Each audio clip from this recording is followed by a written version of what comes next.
Mark chapter 7, verses 24 through 30. Uh, Jesus was trying to get away to get some time to himself. But because of who he was, because the people knew who he was and what he could do, he couldn't get no rest. There was this woman who was a Gentile. Her daughter was possessed by a demon. And she knew who Jesus was and what he could do. And she was desperate. She was going to him even though she was a Gentile.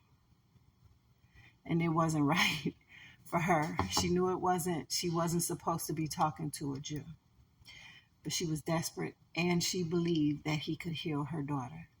So she went to him and she asked him to heal her daughter. And he said,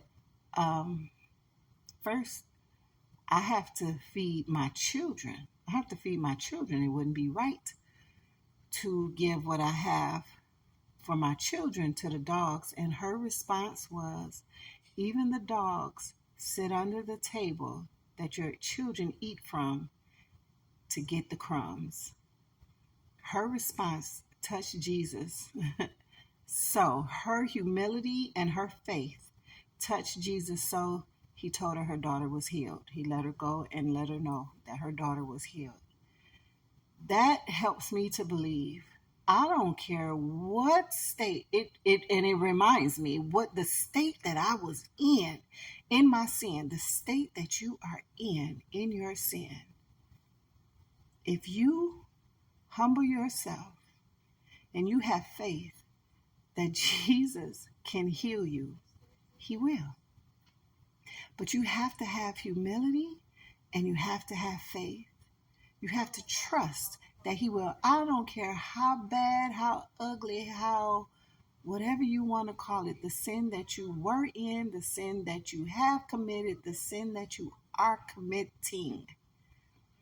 If you humble yourself unto the Lord and you trust and believe that he will save you, he will absolutely save you. It doesn't matter. It doesn't matter what people are saying about you. It doesn't even matter what you're thinking about yourself. Jesus loves you. He died for you. Long time ago on the cross, before you was even born. He knew how ugly you were going to be. He knew the sins that you were going to commit on a very regular basis. He also knows that you can't heal yourself.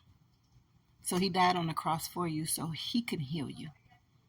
But you have to humble yourself, go to him. Humble yourself and go to him. Trust and believe with all faith that he will heal you, and he will. That's my 2 cents.